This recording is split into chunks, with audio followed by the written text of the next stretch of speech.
Hi, John. Good to go. I'll add more people as they come, but yeah, good to go.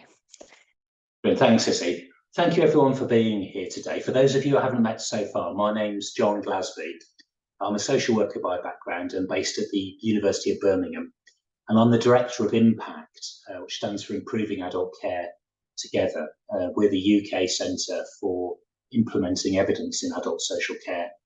And this is an online briefing session for people that might be interested in applying to host impact projects from September 2024. You might be joining online live, or you may be watching the recording back on the Impact website, but hopefully we'll run through some of our different delivery models, some of the topics that we're keen to work on, how you apply, and there'll be scope for loads of questions for anyone that wants to ask anything afterwards.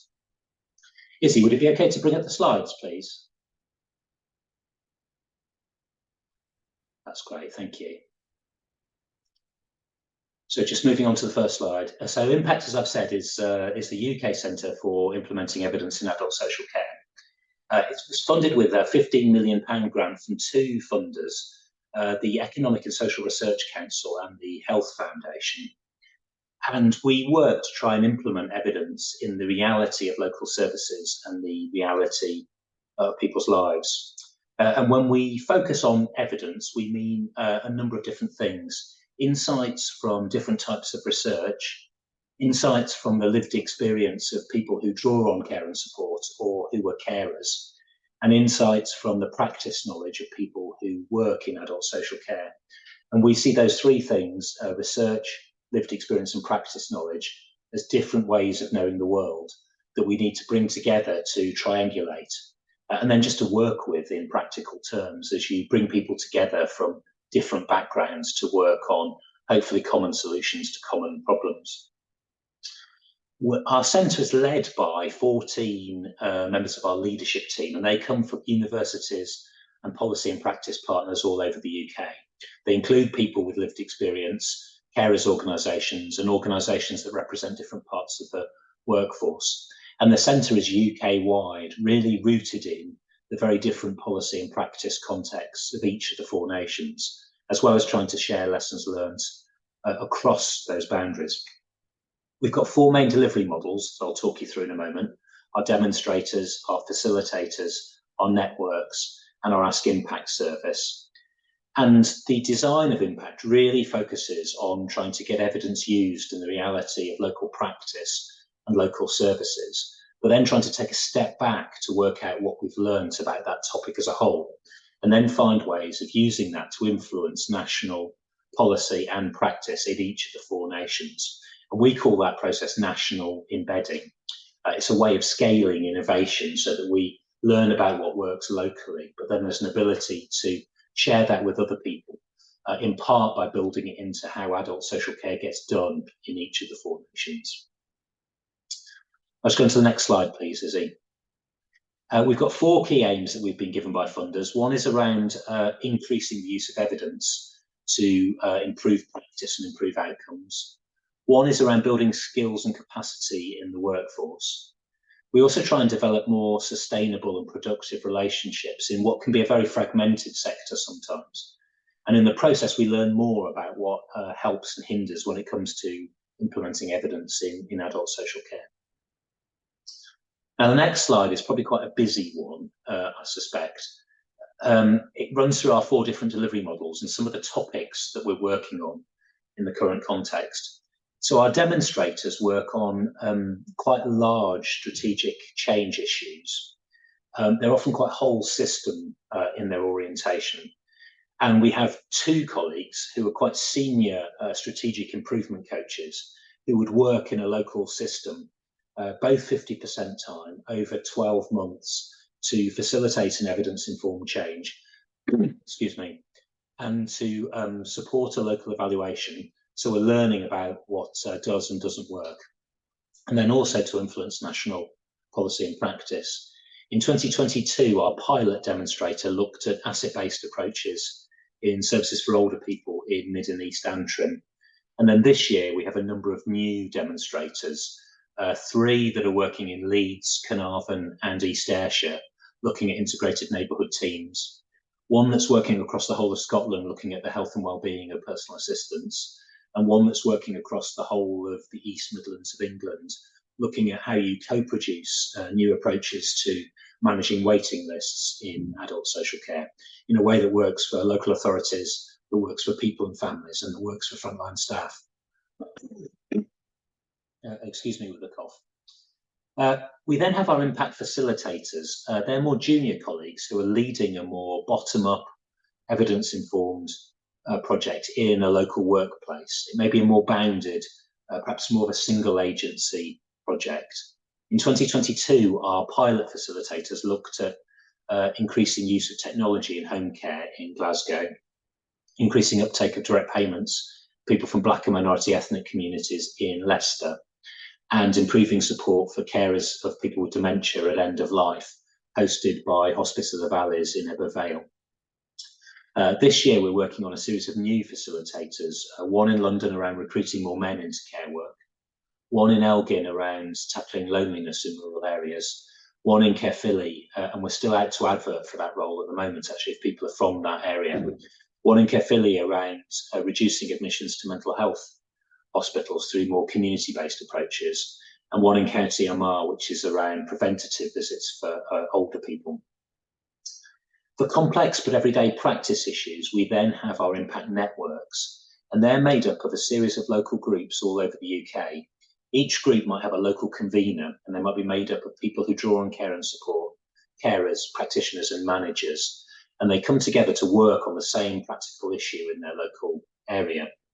There'd be groups all over the UK, and they would get some stimulus material from us to start them off. And they'd go through quite a structured way of meeting and feeding back over a 6-month period, what they did in response to the evidence, what barriers they faced, how they got around it, what they did next, the action plans they proposed to put in place for the future. And after each meeting, all those insights are collated and then shared back out, so that the group is really action orientated and practical in its local area, but the learning grows and grows and scales across the UK as a whole. Last year, we had 2 pilot networks, one around choice and control for people with learning disabilities or mental health problems, focused mainly on individual service funds, managed budgets, and more cooperative ways of working, and a second one around values-based recruitment.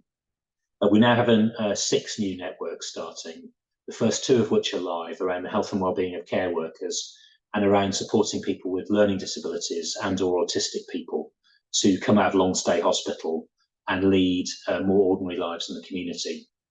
And some of our forthcoming networks this year will focus on rural social care, on the relationships that care homes build with their residents and with local communities, on how local authorities are remodelling their front door so that they have new ways of engaging with people, and a network around hospital discharge as well.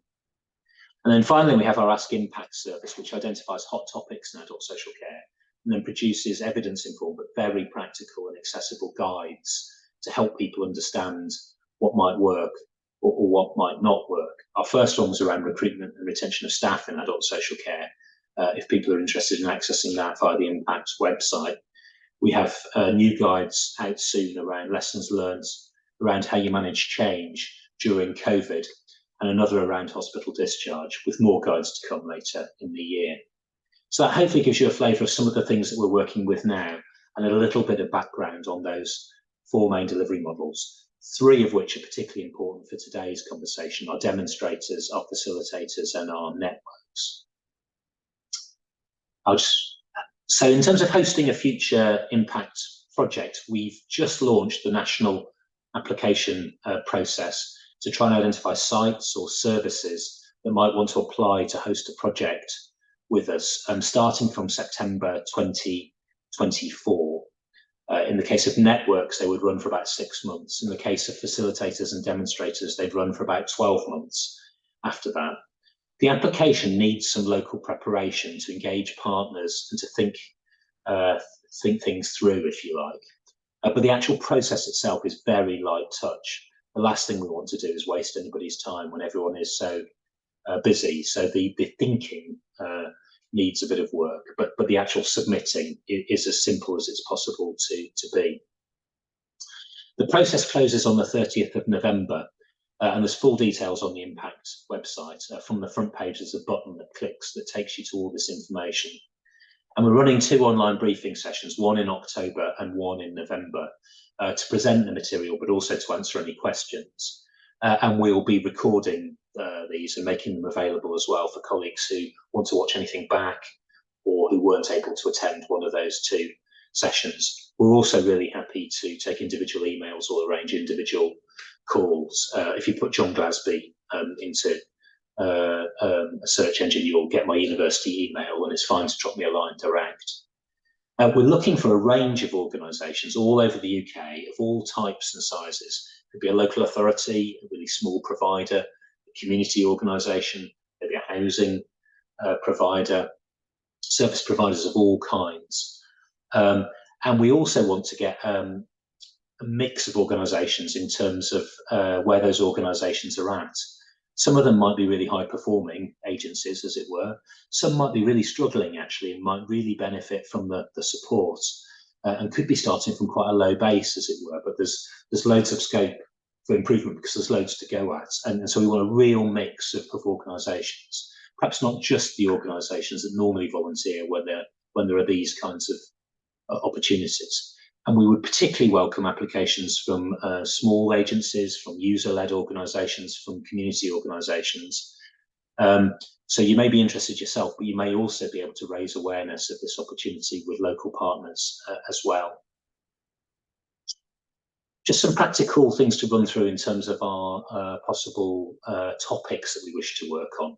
We've identified a long list of topics: potential demonstrators, potential facilitators, and potential networks. So with our demonstrators, we're interested in a project that would involve people with lived experience in strategic commissioning. Some of our advisory groups have fed back that there seems to be a real disconnect between senior decision making and the reality of many people's lives at the moment. And the more that we can do to close that gap, the better. There's lots of involvement and engagement that happens around individual services or individual care and support, but perhaps less at a strategic commissioning level.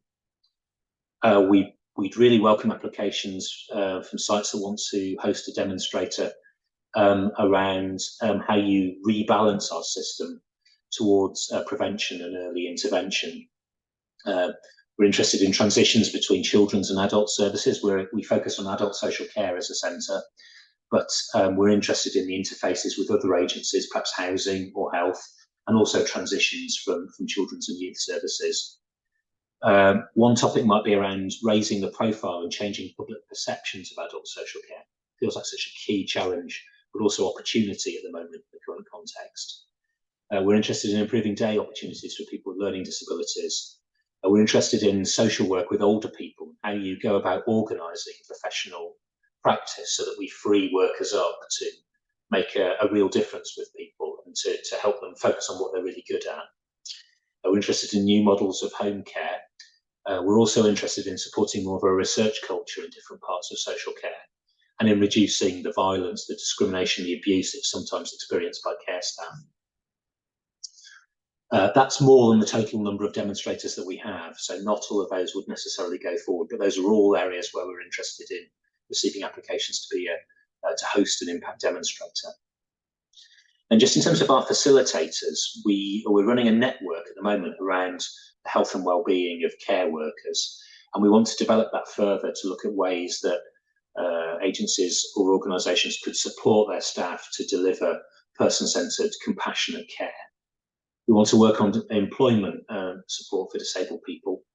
We're really interested in joint working with housing, and we're interested in supporting people with dementia to carry on living at home for as long as they want to.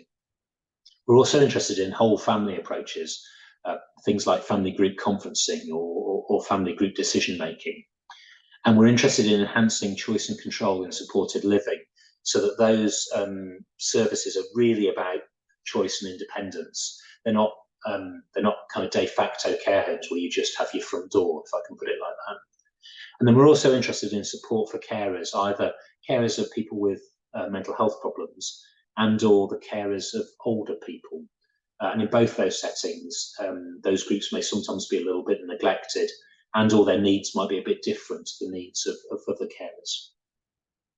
And then with our networks, We're interested in support for people who fund their own care, in anti-racist practice, and that might be about the services that we provide or the relationship that we have with our staff. We're interested in using technology to promote independence or greater prevention. We're interested in social care in coastal communities, and we're also interested in recovery-based approaches to mental health, approaches that focus on the outcomes that people themselves are trying to achieve as they go about living their lives, rather than necessarily just on reducing symptoms. And with our networks, each topic has about 5 or 6 local groups all over the UK taking part, sharing learning with each other. So for the demonstrators and the facilitators, there may end up being just one project on a topic. With our networks, with anti-racist practice, we could accept 4 or 5 or 6 local groups all over the UK who all wanted to work with us and each other on anti-racist practice. In one sense, there's 5 times the success rate to be part of a network because of the nature of and structure of the model.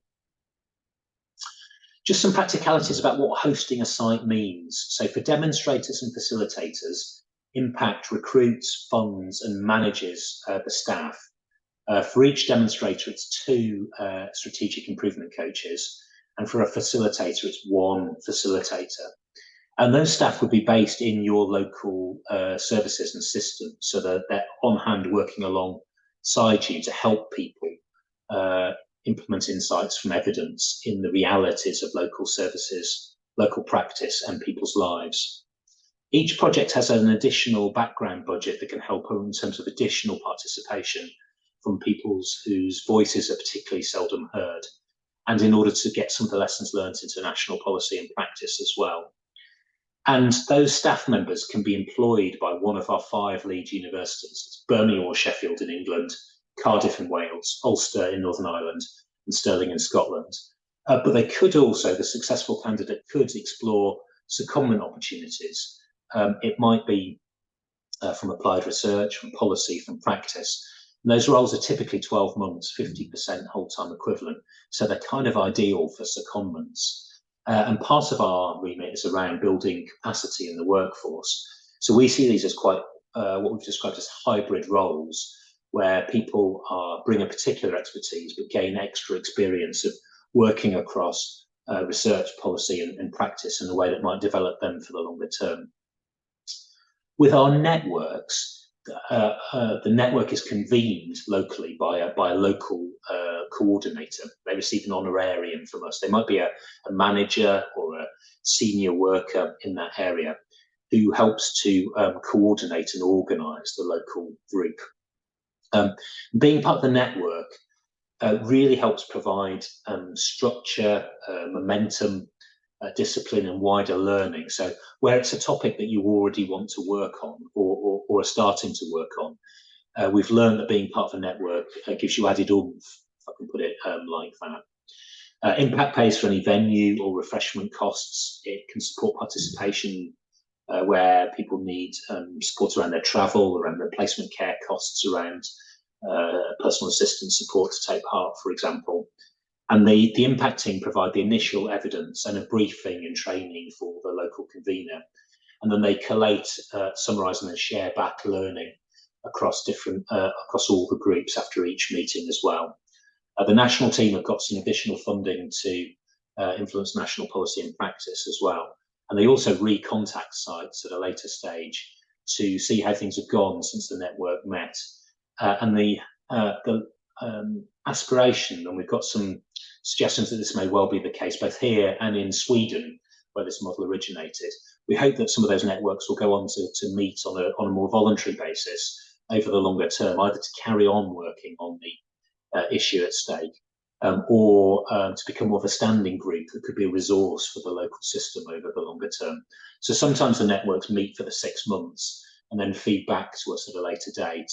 Other times they carry on meeting and working together for the long term. I hope that's a helpful summary of the delivery models, the topics, and some of what hosting a project entails. If you apply to host a project, there's a number of asks that we have of you. The main one is that there's a for our demonstrators and facilitators the scope to provide either a desk or some office space, some hot desking opportunities for the worker who's based in your frontline organisation. Sites who are applying commit to principles of co-production with people who draw on care and support and carers, and they commit to trying to support staff engagement locally. For example, trying to support staff to attend an engagement event if that was being held, recognising that that's really difficult in the current context and needs really careful planning to actually carry off in practice, but a kind of commitment to the principles of co-production and staff engagement. Applications need senior support so that you have that support in place before you hit submit on the application. And sites who are applying to work with us agree to learning being shared. That's done in a sensitive way.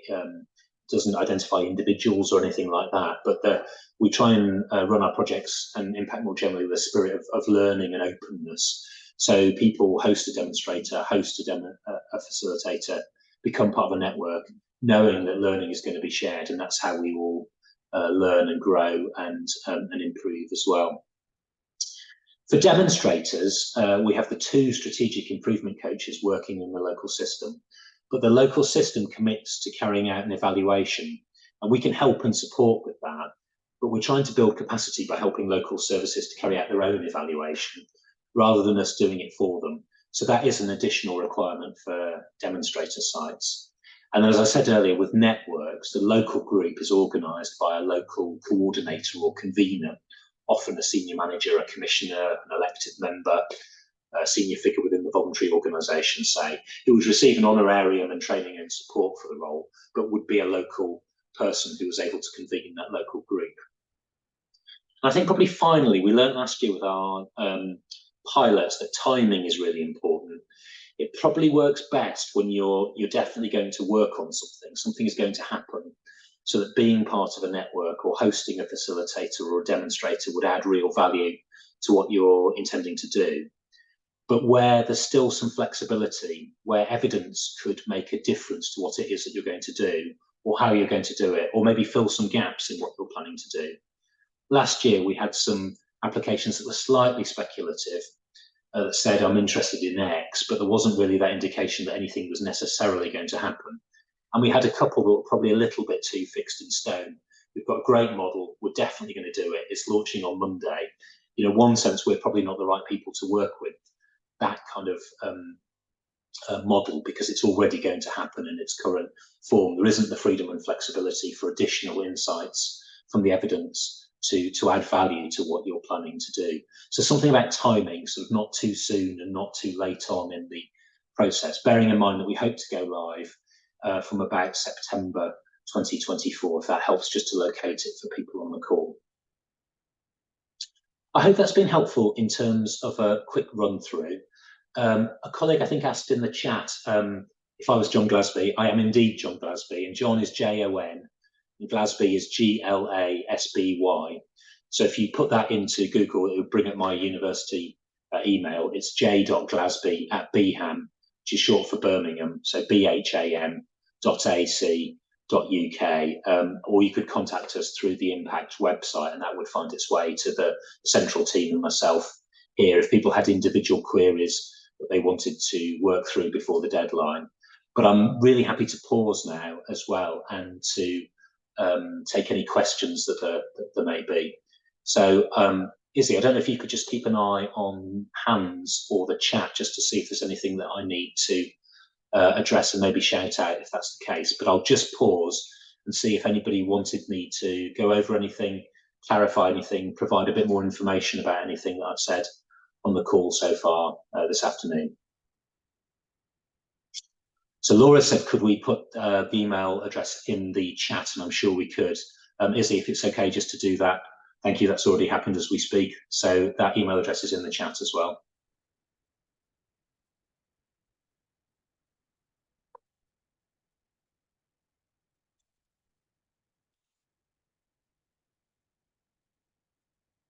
So I'm not seeing anything major in the chat. Can I just check if anybody wants to raise a hand? Sorry, and Kelly has got a hand up. So Kelly, did you want to ask something? Hi, yeah, sorry, I can't get my camera working. It's just black and I don't know why. But yeah, it all sounds really interesting. It sounds like such a sort of amazing opportunity to be part of. So just to kind of run through almost a bit of a case example. So I mean, because I'm down in the clinical research network in Kent, Surrey, and Sussex, and I'm leading a project at the moment where we're trying to kind of build a research culture amongst home care providers in the region. So just as an example, like if we were successful in sort of hosting something, am I right in saying it would almost be sort of piloting the latest sort of evidence-based practice and ways of working with the organizations that we're in contact with? Is that kind of the right way of describing it? It's a little bit more than that, but it's in that ballpark. So yeah, just briefly, one of the topics is around building the research culture, and I'm on the advisory group actually, as an aside, for the six projects that there are across England that have been funded by the National Institute for Health and Care Research (NIHR) to try and build partnerships between research and social care. Kent is one of them, so I think it's probably the project that you're involved in. So I sit on that steering group that looks across the learning across all six. And something like that would try and take the learning from those six projects and from other attempts that have been to build more of a research culture. And the worker would be based in the frontline organisation, trying to facilitate an evidence-informed change. So let's say it was a care home provider, or maybe an OT team service across a local authority, just as an example. That worker would be based in the OT service, working alongside colleagues there, trying to take insights from the research and get them used in practice as that, in my example, OT service tried to build and develop a research culture. So it'd be partly about drawing down insights from the evidence, but it would also be a bit of a change management, organisational development intervention, facilitation, to actually get the service to have a go at doing it for real, to see what happens when you try and act on those insights. So it's around kind of practical support on the ground to help draw down insights from the evidence, to help people actually put those insights into practice, and to work out what does and doesn't work when you actually try and do that for real. So I've often described it as a form of kind of learning by doing, if you like, where there's that practical support. And people have told us nationally that they've got policy that tells them what they ought to be doing, and they've got evidence, more or less amounts of it, that gives them some sense of what might be fruitful. But the bit that's really been missing is, yeah, but how do you actually do it for real in the reality of local services? And lots of people have said to me, I know I need to do something different. I want to do something different, but I don't know how to. Yeah, if I had somebody alongside me who could help me draw down insights from the evidence, who could help me think of how to do it differently, who could help me do it differently, and then could help me work out what has and hasn't worked, then I'd bite your hand off for that kind of support. But I need someone to show me and to help me. So the facilitators and the demonstrators in particular are very much in that kind of territory, if that helps to bring it to life a bit. Yeah, definitely. That's really helpful. Thank you. And along those lines, so from what you said as well, like individual providers could apply as well for their own organisations? Yes, our facilitator at the moment that's around recruiting more men into care work is a small family-led provider on the edge of London, working with people with learning disabilities. The project that's around the health and wellbeing of personal assistants is around all personal assistants and direct payment recipients in Scotland. So it can be anything from really small to really big. It could be a big national provider. It could be a local service. It could be an individual OT team or a series of social care nurses. I mean, it could be any kind of scale. We want a real mix. Yeah, fantastic. Thank you. And someone in the chat has just said, actually, could the projects be in collaboration with organisations like Health Innovation Networks, previously AHSNs? And that's a particular model that we have in England. And it could definitely. Our experiences in the past that's often worked better where there's a kind of regional body like an AHSN or a Health Improvement Network, but is working in conjunction with a local council or a service provider or a community organisation or what have you. So it's often worked best when there's a number of partners, if you like. but it could be the Health Improvement Network, the former AHSN that applies, and where the staff are based, or the AHSN could apply and the staff member could be located in the service that's kind of implementing the work. So that is very definitely possible.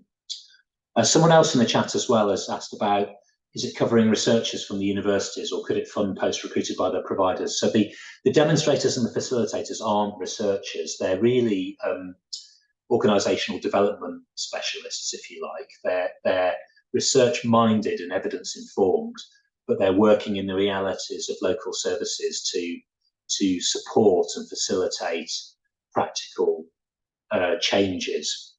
So they're OD practitioners, if I can put it like that. We recruit them for the demonstrators and the facilitators through a national advert, where all the different projects that we have all over the UK are advertised all in one go. But we do that in conjunction with a local partner, and they help to disseminate it locally into their networks. They'd be involved on the recruitment panel with us, so that it's somebody that they're happy with. And then the successful candidate could be employed by one of the universities for the duration of the project, but they could explore a secondment opportunity from policy or from practice, say, if that's what they wanted to do, and if that's what their employer wanted to support them to do. So it's they're OD practitioners, really, but the appointment process is joint between us as Impact and the practice partner, or the host organisation, if I can call it that, and loads of opportunities for local staff, professionals, team managers, researchers, whoever to apply for that process. It is as a result of a competitive national recruitment process, though. So you have to secure the role first, and then explore scope for secondment, as it were. Let me just scroll up to see if there's anything else in the chat, because I've been focusing on things that I've seen first. So yeah, someone said, are they better if they're based in a specific local area, or could they also be national? And they could be both, very definitely. We've had some national organisations working with us, lots of local partners. It depends on the nature of the project, really. Where it's a national organisation hosting it, we've often focused on a particular geographical area or service as part of negotiating the detail of the project and making it real. So just hypothetically, the project that we have in the East Midlands works with all the local authorities across the East Midlands of England, looking at managing waiting lists. That's just going live at the moment, and is a kind of setup phase. Now, it could be that that project works with all those councils at once. It could be that it chooses to focus on particular types of wait, or maybe waiting in particular authorities, as a kind of more detailed focus for some of the day-to-day work, whilst also still working across the whole of the region in that case. So it can be either, as befits the topic, and there may be scope to be for a national application, but where some of the particular work happens in a particular location, for example. So there's loads of flexibility. Just scrolling back up as well. Can people apply for more than one category? They definitely can, a demonstrator and a network. And it's worth you doing that if that's what you're interested in, because it's quite a light touch application process. When we're trying to choose the final sites, we look for a mix in terms of geography across the whole of the UK, a mix in terms of socioeconomic factors, and then a mix of organisations in terms of not just high-performing organisations, but potentially some organisations that are kind of struggling and would really benefit from the help, and everything in between.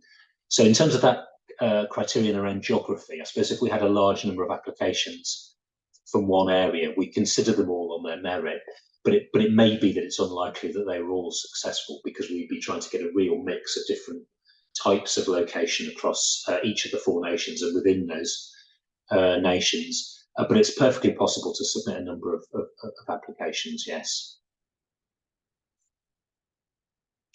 The long list of topics are probably the main ones that we're interested in at the moment, was one of the questions, and that probably is right. We've tried to be as broad as we can in those, so that there's something, hopefully there's something for everybody there, just about. But also the scope to almost combine or put together some of them in different kinds of ways. So, you might have let me think of a good example. You might have an approach to developing new models of support for people with dementia that's particularly focused on a particular service area, but you might have one that was around trying to build lived experience of people with dementia into strategic commissioning. So it could come into either or both. You might be trying to use technology to improve prevention, but also you're doing that in terms of again, models of support for people with dementia to help them to live at home. So hopefully those kind of categories aren't set in stone and aren't kind of exhaustive. The scope to kind of mix and match a little bit as well. If anyone's got a fantastic topic that they think speaks to impact, priorities and values that isn't well served by the long list, drop me a line. Definitely would be fascinated to hear in more detail, but hopefully the long list is fairly broad. And then Izzy's put that long list just at the bottom of the chat in response to Andrew's query, I think.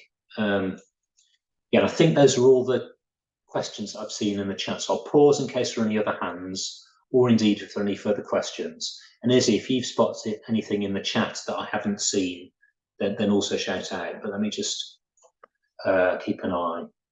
So I'll give it a moment to see if there are any extra hands. Or any extra bits and bobs in the chat, or if Izzy interrupts to say that I've missed something higher up the chat. But after today, we'll make this video available in case colleagues want to watch back, in case you want to remind yourself, in case you want to share it with partners. We'll rerun this one in November. The date is on the Impact website in case you want to, a colleague or a manager wants to come, or in case you've developed your thinking further since this initial one. My email is in the chat and online, or you can get in touch via the Impact website if you want to follow individual things up as well. I'm just going to check the participant list to make sure that I've not missed any hands, and I don't believe I have. Izzy, I'm just going to ask you to turn your mic off. Is that everything that you think I've addressed that you've been watching that's come in as we've gone along? Yep, I'm just sharing the impact inbox in the chat in case anyone's got any general queries. But yeah, I think I haven't missed anything. Right, there's just a final one that's come up as well as the application is very light touch. How do we make a decision? How do we get enough information to work with? So the application is a drop down, and you start to click what topic you're interested in, what nation you're from, and so on. And then it'll ask you to click a couple of things to confirm that you've got senior commitment, you applying, and so on and so forth. And then the main element is I think it might be a 500-word text box where you describe what you're doing and why you'd want to host a project and how it would add value to what you're doing. And it's that we use to get a real flavour of what's going on. So the advantage of that is it's short. It's 500 words. All of you are experts in the kind of things that you're doing, so hopefully it's not very time consuming for you to put that together. The downside is we get quite a small snapshot and have to take a view based on some of that information. We piloted it last year and it did seem to work really, really well as we chose last year's projects. We got really good feedback from sites that have been successful and also from sites that hadn't been. And we were trying to design a process that was inclusive as possible, that gave us a kind of enough of an overview to make an informed decision, but that didn't waste your time by asking you to complete reams and reams of paper or make a very complex submission. And our sense was that just wasn't ethical in the current context, because people had more important things to worry about than our application process. But also we wanted this to be available to a range of different organisations, from a group of self-advocates with learning disabilities through to a very large multinational care provider and everything in between. And the more complex the application process, the risk is that might advantage large organisations or organisations that have a bid writing team, even if that applies to anybody on on the call. So so it is very light touch, and there's a trade-off, I guess, about how much information we ask for, so that we can make a really good decision, versus not asking for so much information that it's off-putting or wastes people's time. We've also, I should say, had some people that probably weren't quite ready to work with us last year, or the evidence base wasn't quite where you'd want it to be, but who are likely to apply this year as well, because it's still really current and the timing is a bit better. So again, if you apply 1 year and you're not successful, that doesn't preclude applying around another topic, or indeed around the same topic in a subsequent year, and keeping that dialogue and that conversation with us going as well. That's great. I think that might be about the bulk of the questions, and anything else might come in online via email, and we'd be happy to book calls with anybody that would like to explore in further detail. So thank you ever so much for your interest so far. Thank you for all the questions today. I hope it's been a helpful overview of what we're trying to do, and it'd be lovely if we got the opportunity to work together on some of these topics next year, or in the long run as well. So please keep in touch.